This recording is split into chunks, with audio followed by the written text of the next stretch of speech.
Good evening, guys. I have discussion A for you this evening.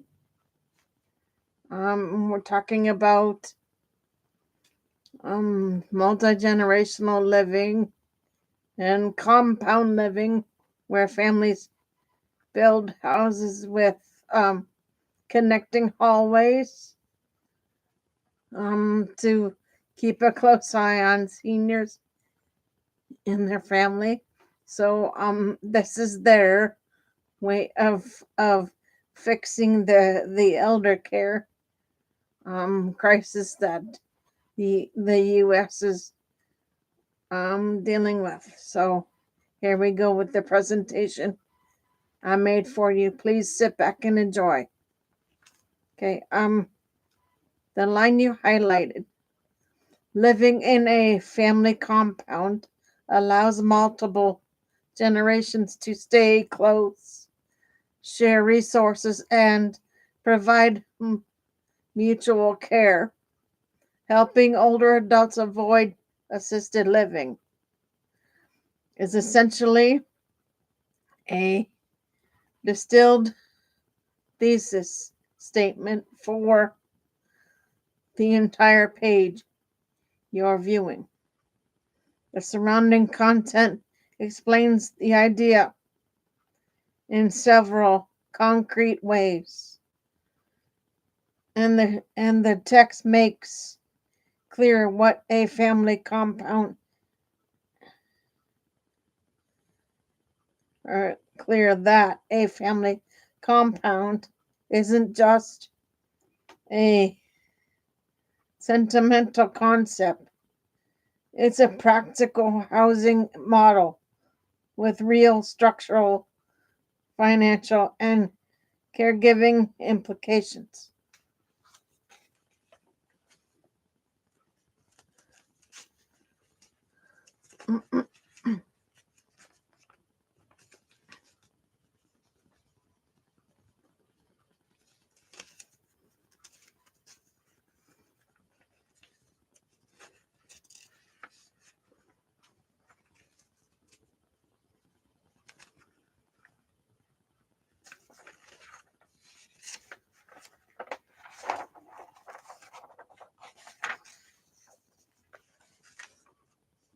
Just a second, guys. I'll be right with you.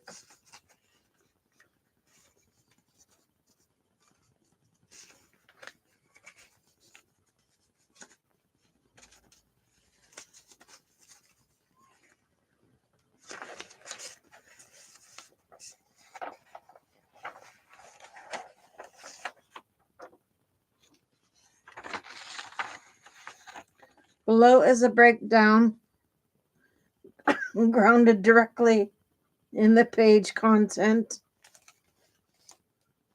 What the page means by family compound. The page defines a family compound as a single property with multiple living units, either an existing multi unit building or a main home plus additional structures like ADUs. Each household maintains private but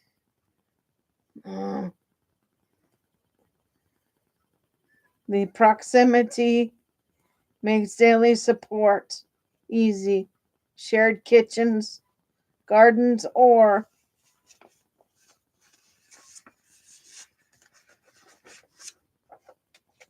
recreational areas are common features.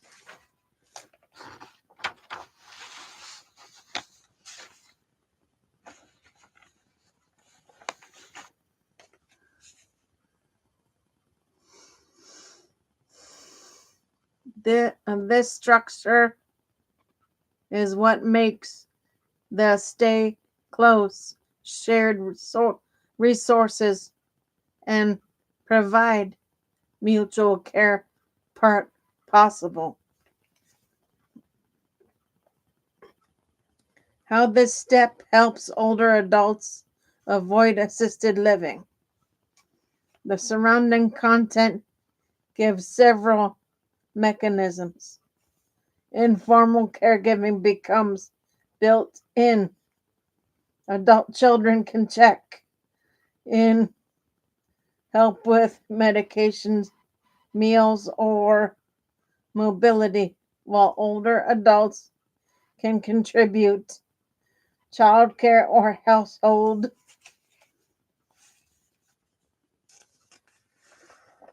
tasks within their abilities. This, this reduces the need for paid care or facility placement.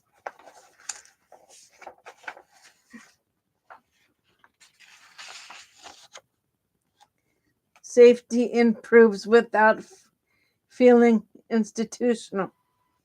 Someone is nearby if a fall, confusion, or medical issue arises. Daily social contact prevents isolation. The page emphasizes companionship, shared meals, and an intergenerational interaction as protective factors for seniors' emotional and cognitive health. Financial pressures or financial pressure decreases. Shared utilities, groceries, and housing costs stretch fixed incomes and delay or eliminate the need for expensive senior housing.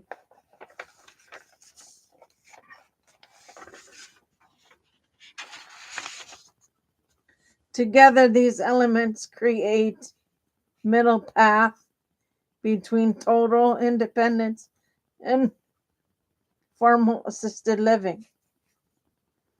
How the page illustrates this with real families. Two examples reinforce the headline's claim.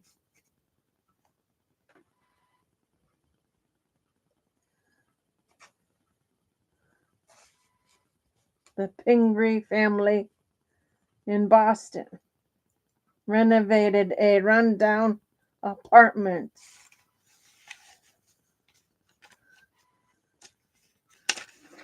building so 3 generations could live in separate units. This arrangement provides childcare, elder support, and financial relief in a high-cost city.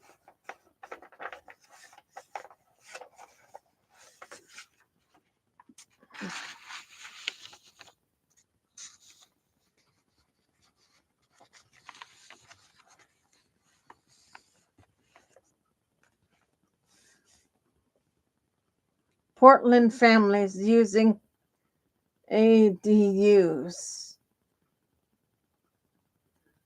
place older patients or older parents in a small unit on the same property while adult children live in the main house. This preserves independence while enabling daily support. Both cases show how proximity,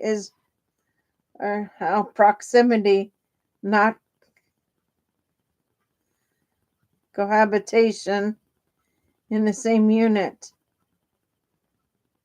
creates a sustainable caregiving ecosystem.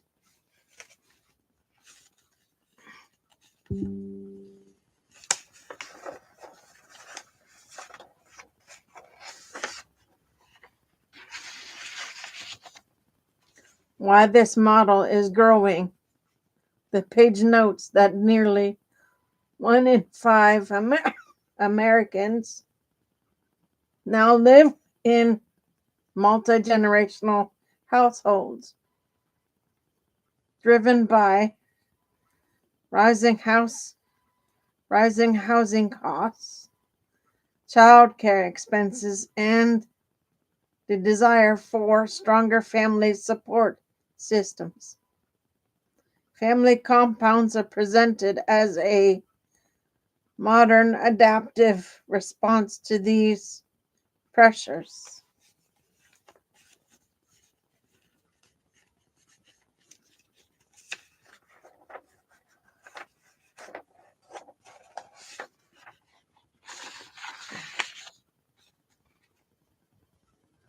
The text you quoted is the page's core argument. Family compounds work because they blend independence with interdependence. They allow older adults to remain in familiar, family centered environments while receiving the kind of everyday support that often determines whether someone needs assisted living. Here's a clear, grounded explanation of the headline: America's new family compounds are rational.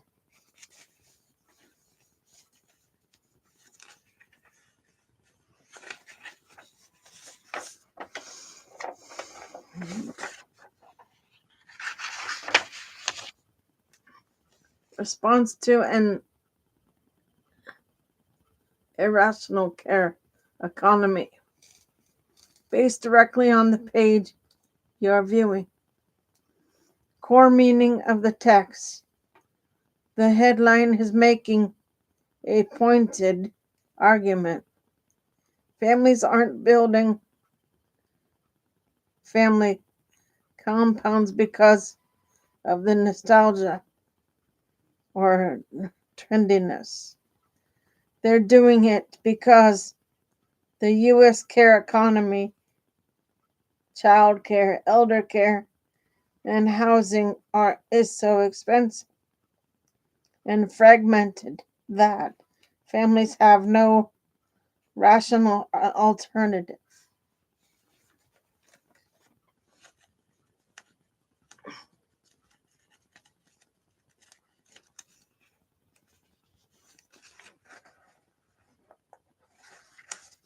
The surrounding article lays out this logic in detail.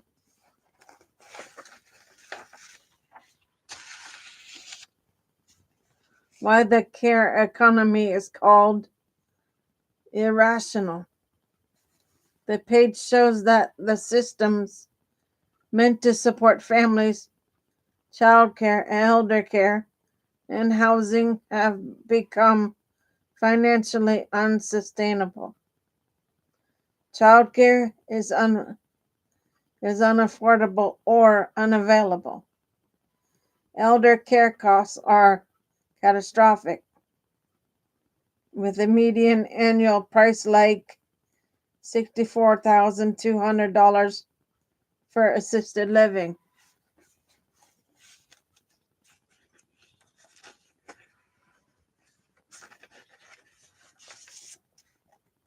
$75,500 for home health aid, $116,800 for a private nursing home room.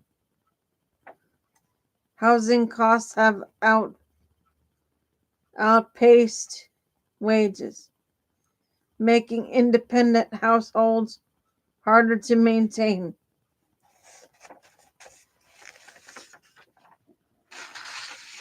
The sandwich generation is burning out, trying to care for kids and aging parents while staying employed. The article argues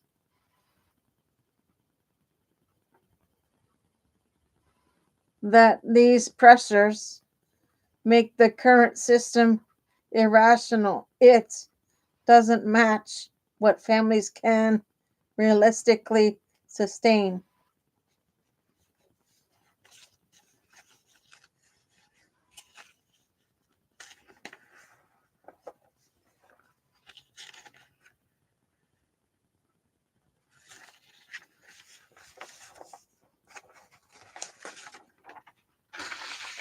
Why family compounds are a rational response. The page describes families across the country who are redesigning their living arrangements to create care capacity at home. In Maryland, family bought the house next door to avoid assisted living. A Michigan household brought 4 generations under one roof to eliminate daycare costs and coordinate dementia care. In Oregon, family built 2 homes connected by a hallway with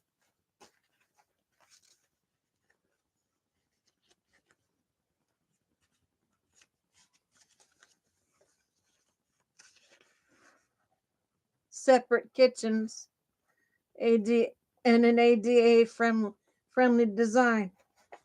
Granny pods and ADUs are being used as flexible, low-cost care infrastructure.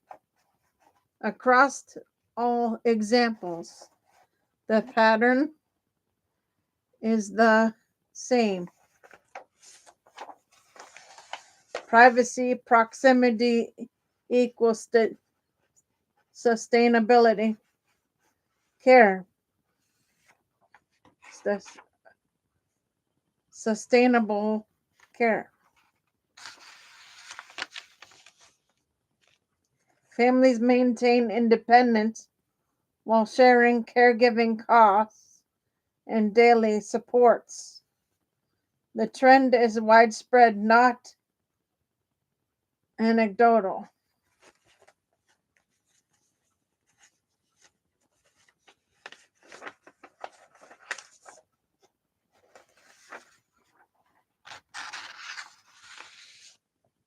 The article cites data showing that multi-generational living has more than doubled since 1971, reaching about 60 million Americans. Among young adults, the shift is even sharper. This isn't cultural nostalgia. It's economic adaptation. The deeper argument. Families are rebuilding the care economy. The author frames these compounds as household level care systems, emerging because the formal care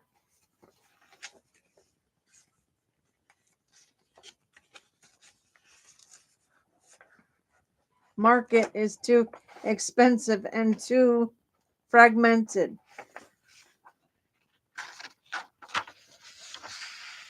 Families are pooling housing, pooling labor, coordinating childcare and elder care, designing homes as care infrastructure, creating daily social connection to combat isolation, engineering boundaries to avoid conflict. This is why the article calls the trend the care compound economy.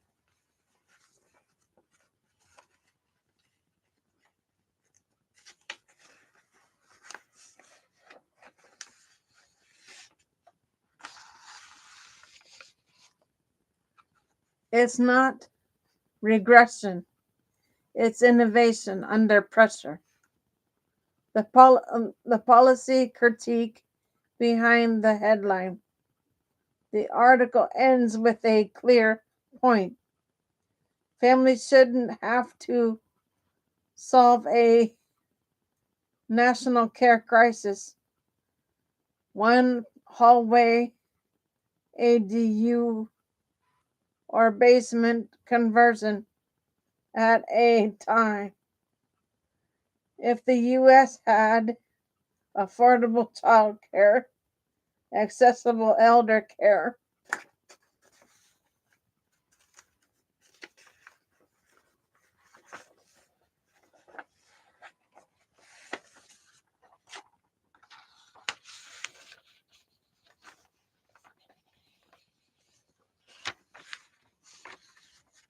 a supported workforce, modernized zoning for ADUs, funding for intergenerational shared sites, then multi-generational living would be a choice, not a necessity. In short, the headline captures the article's thesis. Family compounds are rational, adaptive strategy in a care economy.